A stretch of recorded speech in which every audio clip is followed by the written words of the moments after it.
महिलाओं के लिए विज्ञान, स्वास्थ्य एवं पोषण। अब आप सुनेंगे हमारा विशेष कार्यक्रम।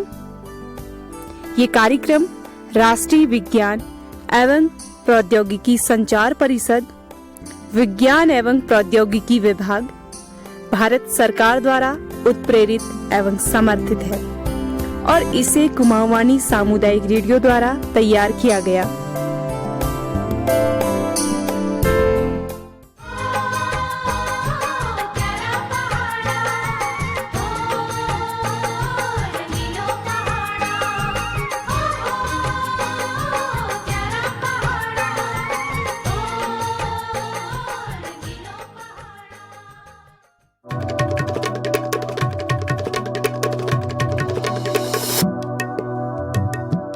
जीवन एक डगर मितवा, ठहर नहीं तो चलता चल।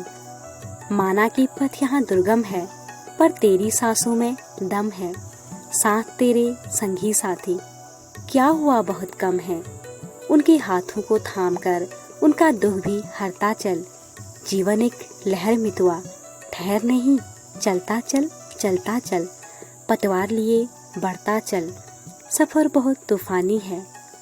जो कुछ भी है मनमानी है। बादल बिजली ज्वार भाटे और दिशाएं अनजान हैं, पर धैर्य तेरा ध्रुव तारा है। विपदाओं को परे धरता चल। जीवन एक सफर मितवा, चलता चल, चलता चल। जी हाँ सखियों, ये पंक्तियाँ किशोरावस्था के उस सुनहरे दौर की कई बारीकियों को चुनकर सामने लाती हैं, जिसमें जीवन का सबसे मीठा एहसास लिपटा होता है। जैसे कि पिछले एपिसोडों में हमने कहा था कि किशोरावस्था जीवन का बसंत काल है, जिसमें शारीरिक, मानसिक, भावात्मक बदलावों के साथ साथ लंबाई, हड्डियों की वृद्धि भी होती है। चेहरे, कमर आदि की पुष्टता आने लगती है। सौंदर्य निखरने लगता है। मन में मीठी मीठी गुदगुदी और शरीर में अजीब सी हलचलें पैदा होने लगती हैं और भी कई सारे परिवर्तन होने लगते हैं। वहीं दूसरी बात, जैसे पिछले एपिसोड में मैंने ये भी कहा था कि ये समय बहुत ही नाजुक होता है, जिसमें जोश तो होता है लेकिन होश जरा भी नहीं होता है। मतलब कई सारी समस्याएं भी इस दौर में आती हैं। सखियों, उम्र के इस पड़ाव को चरित्र निर्माण की नींव भी कहा जाता है। किशोरों के लिए भी कई सारी समस्याएं आती हैं, पर किशोरियों के लिए बहुत ही चुनौती होती है।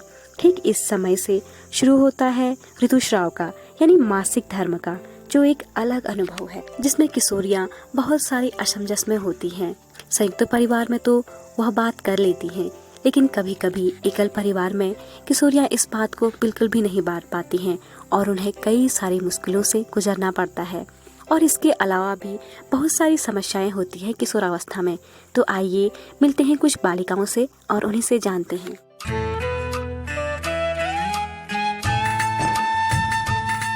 नमस्कार, मेरा नाम सुमन है। सुमन जी, जैसे हम बात कर रहे हैं किशोरावस्था की, तो जब इस एज में हम आते हैं तो क्या क्या आमतौर पर समस्याएं होती हैं इस एज में, आपने जो आज तक फेस की हैं?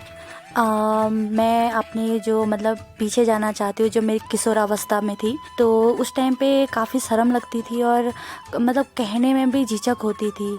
एक तो शरीर का ग्रोथ होती थी तो उसमें काफ़ी हमें पेन होता था, और जो मानसिक विकास होता है, जैसे लोगों के प्रति आकर्षण होता है और हम जो सोचते हैं उसकी अलग ही एक थिंकिंग होती है। और जैसे कि हमें कुछ फैमिली वाले हमें कुछ कहते हैं, वो हम उनकी बात न सुनकर खुद की मन की बातें, कुछ चिड़चिड़ापन सा होता है। मुझे ये समस्याएं फेस करनी पड़ी। और मेन चीज़ तो पीरियड्स की है।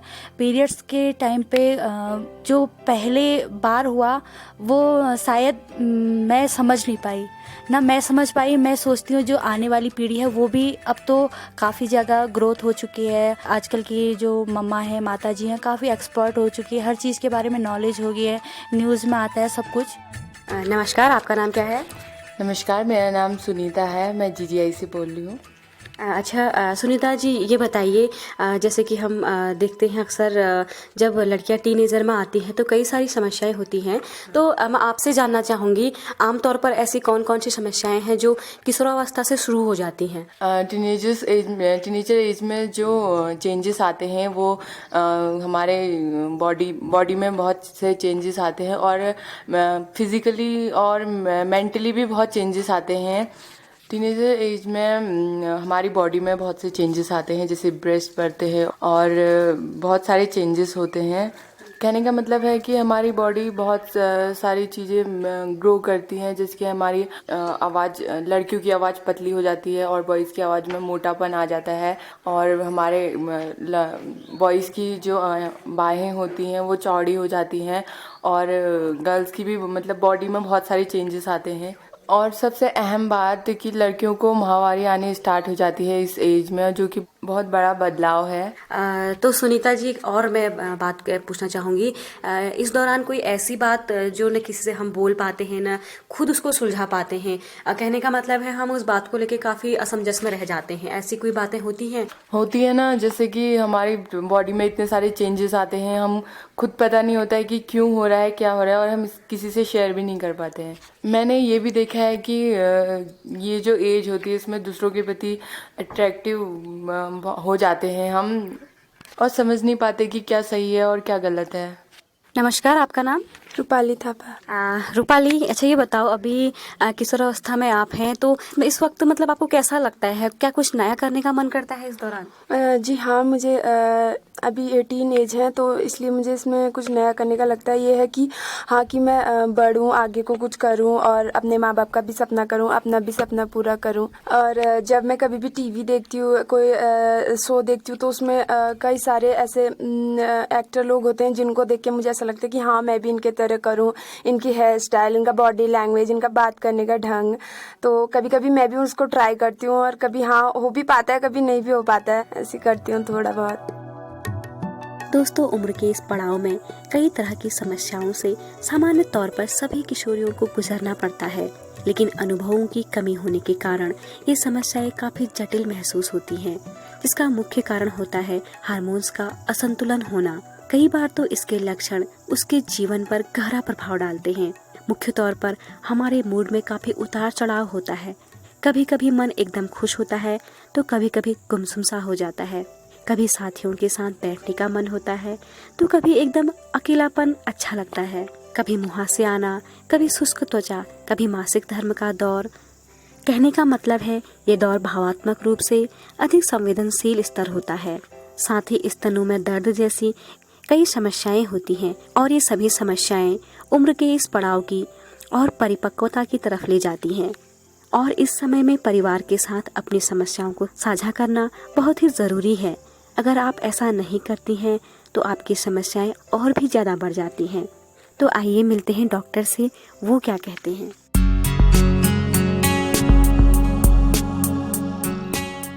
जैसे जब किशोरावस्था में बहुत सारे शरीर में बदलाव आते हैं, ठीक, जैसे कि उस वक्त माहवारी शुरू होने का टाइम होता है जी। तो उस टाइम पे शरीर में जैसे स्तन का साइज बढ़ता है, और शरीर के अंगों में बाल आना शुरू होते हैं, और बहुत सारे मूड स्वभाव में भी चेंज होता है, चिड़चिड़ापन आ सकता है, हार्मोनल चेंजेस आते हैं जी।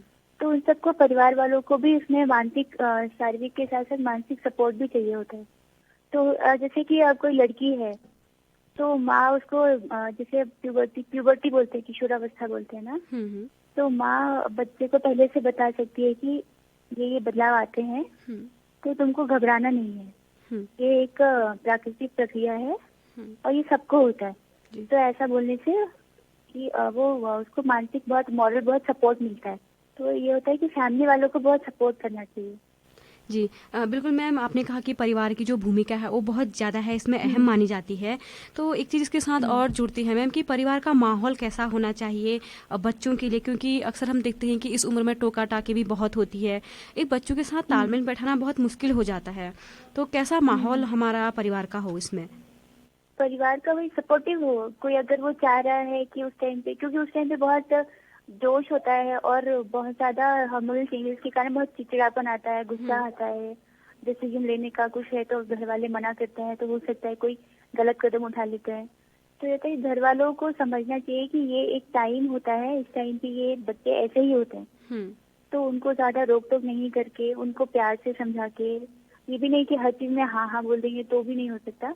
तो बच्चा अगर कोई डिसीजन लेना चाहता है तो उसको उसके सही और गलत दोनों तरीके, दोनों पहलू बता करके फिर उसको बच्चे को प्यार से ही समझाया जा सकता है, बिल्कुल। 2-4 उसको एग्जाम्पल बता के कि हमारे जीवन में भी ऐसा आया था, तो उदाहरण देकर कि बहुत ही सपोर्टिव माहौल होना चाहिए, क्योंकि उस टाइम पे बच्चा अगर कोई गलत कदम भी उठा सकता है। तो मैम एक चीज़ और इसमें आती है, लड़कियों में ऐसे शारीरिक बदलाव और मानसिक बदलाव क्या क्या हैं जिनमें सहयोग की ज़्यादा ज़रूरत पड़ती है मैम? वैसे तो इस दौरान पूरा सपोर्ट अगर रहे तो अच्छा है, लेकिन कोई चीज़ ऐसी जो मेन है जिसमें बहुत ज़्यादा ज़रूरत हमें पड़ जाती है? मानसिक स्वास्थ्य होता है कि बहुत ज्यादा मूड चेंज होता है, लड़कियां जैसे होते हैं उसमें तो हार्मोन बहुत ज्यादा बदलते हैं, तो कभी बहुत ज्यादा खुश होना या बहुत ज्यादा डिप्रेशन में चले जाना, कभी चिड़चिड़ा हो जाना, तो कभी जैसे वो डिप्रेशन हो गया, डिप्रेशन में चली गई है, तो माँ और घर वाले सपोर्ट करके उनको समझाना पड़ता है। जी। क्योंकि हार्मोनल बदलाव ऐसे आते हैं तो थोड़ी दिन में कभी वो बहुत ज्यादा डिप्रेशन में होगा, कभी वो खुद ही रोने लग जाएगी, कभी खुश जैसा होता है, तो उसके लिए घर वालों को ही समझाना पड़ता है कि ये दौर है, प्राकृतिक है, सब होता है, और जब डिप्रेशन में हो, चिड़चिड़ा रहे हो तो ज्यादा परेशान नहीं करना चाहिए और घबराना भी नहीं चाहिए कि ये इसको क्या हो गया पता नहीं, वो अपने आप थोड़ी देर का टाइम होता है, अपने आप वापस नॉर्मल भी हो जाते हैं। जी मैम। मैम एक चीज़ और, ऐसी बहुत सारी समस्याएं हैं लड़कियों की, वो कौन कौन सी चीज़ें हैं जिन्हें वो अनदेखा ना करे बल्कि अपने परिवार के साथ बांटे? क्योंकि हम खासकर बात कर रहे हैं लड़कियों के बारे में मैम, क्योंकि लड़कियां कहते हैं कि बहुत संकोची स्वभाव की होती हैं, तो उनकी जो समस्याएं हैं कौन कौन सी हैं जिन्हें वो परिवार के साथ बांटे, और के साथ ना सही कम से कम माँ के साथ तो बांटे? माँ के साथ तो यही है कि जैसे उस टाइम पे योनि, मान लेते हैं कि ये माहवारी शुरू हो गई, या अपने उसने किसी क्लास में लड़कियों को देखा कि किसी का माहवारी शुरू हो गई है, तो वो अपनी माँ को आके बताए कि मेरी फ्रेंड को ऐसा ऐसा हुआ, ऐसा होता है क्या, ये क्या होता है, वो माँ से पूछे कि इसमें ये क्यों होता है, क्या होता है, इसमें क्या रखना चाहिए, क्या चीज यूज करना चाहिए, क्या प्रिकॉशन रखना चाहिए, तो ये सारी चीजें अगर वो माँ से पूछेगी तो माँ उसको बताएगी, क्योंकि ये बहुत जगह होता है कि माँ खुद से नहीं बताती है, ऐसा होता है ऐसा होता है, बहुत जगह होता है माँ नहीं बताती, तो अगर बच्ची अपने खुद से पूछेगी माँ से कि मेरे क्लास में एक लड़की को ऐसा हुआ, मैंने ऐसा देखा था, ये क्या होता है, तो फिर माँ अच्छे से बताएगी और बताएगी कि इस टाइम पे क्या करना चाहिए, क्या नहीं करना चाहिए। जी। तो ये सारी चीजें बता, और हो सकता है योनि में संक्रमण हो, सफेद पानी की शिकायत हो रही हो, या फिर योनि में बदलाव आ रहे हो, जैसे बाल आना होता है, जी। है ना, तो शरीर में स्तन का साइज बढ़ना होता है, तो कुछ हो सकता है उसको अनकंफर्टेबल लगता है कपड़े में, उसको कुछ अलग सा लगे, ये क्या है कैसा है, कोई मजाक उड़ाए, तो ये सब घर में आके माँ से उसको बात करना चाहिए। बिल्कुल मैम। मैम इनमें एक चीज़ और एक मुझे अहम लगती है, खासकर इस दौरान, खासकर लड़का हो चाहे लड़की हो, तो उसका दूसरे मतलब लिंग के प्रति भी उसका एक अट्रैक्शन जो है हम कहते हैं वो बढ़ता है, तो क्या इस दौरान किस तरह से माँ उसको समझाए, कैसे उसको एक मतलब बच्चा भी समझ जाए और एक सही रास्ते पर आ जाए, तो इसके लिए आप क्या कहना चाहेंगी, कैसे उसको मोटिवेट करें?